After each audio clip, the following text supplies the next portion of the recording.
So walking in, and they're off for the Dunbar Aintree hurdle of 2015, and it will be Volney de Tay who will take them towards the first of the 11 flights of hurdles. He leads by a length and a half early to Rock on Ruby racing in second. Vaniteur is in third as they cross over the first flight.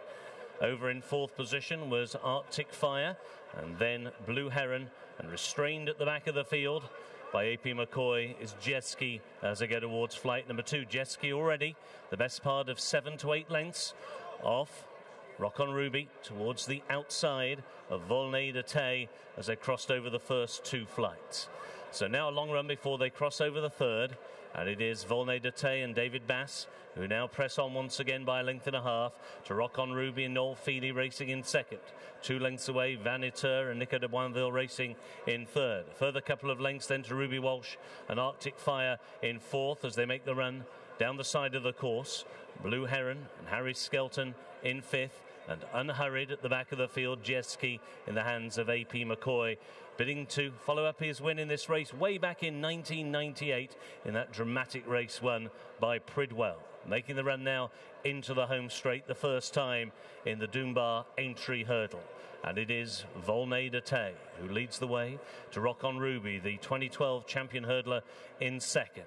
Vaniteur over in third. The runner-up in this year's champion hurdle, Arctic Fire, in fourth. Blue Heron is in fifth, and Jezki, the champion last year at Cheltenham, is still at the back of the field of 6 as they've crossed over flight number 4 and race on now towards the flight which will be the last in a circuit's time. Rock on Ruby moving up on the outside of Volney de Tay as they come into the wings of the 5th.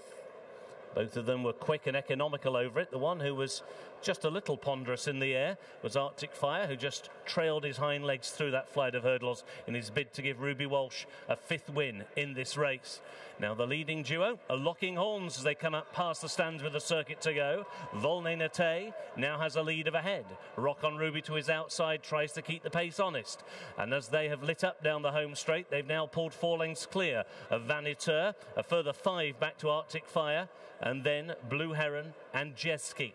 So they go past the Grand National start, going out for one more circuit now of the hurdles course at Aintree, and 6 more flights to take in the Dunbar Aintree hurdle, and it is Volney de Tay who still has the lead, and it extends now to nearly 2.5 lengths to Rock on Ruby in second, a length and a half away, Vaniteur in third as they go over the next. Vaniteur a mistake in third position, further 4 lengths back to Arctic Fire, and then a length and a half Blue Heron, and a similar margin back to Jezki.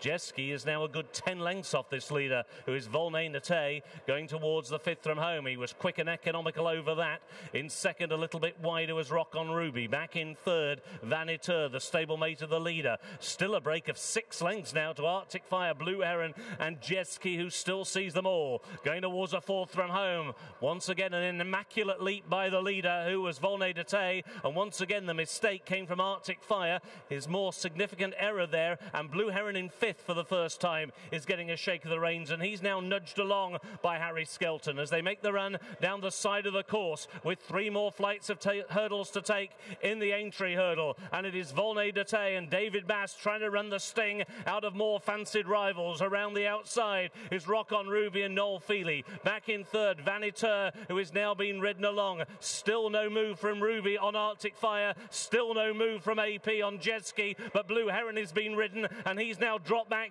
to be last of the 6 as they turn in with just under a half mile to go. Push comes to shove now on Volney de Tay, the looming presence of Rock on Ruby to his outside. Back in third is Vaniteur, then Arctic Fire, who's now asked the question. Now Jezki is beginning to make stealthy headway towards the far side. A motionless McCoy as they went over the 2nd from home, and it was Volney de Tay. Here's Arctic Fire bursting through. The danger could be the far side, Jezki, and on the near side, Rock on Ruby is still involved. It's Arctic fire, and Jezki, it's Walsh and McCoy, and Arctic Fire is down. Badly hampered was Rock on Ruby, and so they come inside the final furlong, and it is Jezki who has now been left clear, and he's clear by 12 lengths, and racing to the line, it will be Jezki who will give a second win in the race to AP McCoy, and it will be Jezki who takes the Aintree hurdle.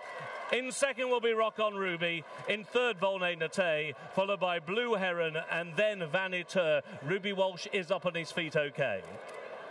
First, number 3, Jezki. Second, number 5. Third, number 7. And the fourth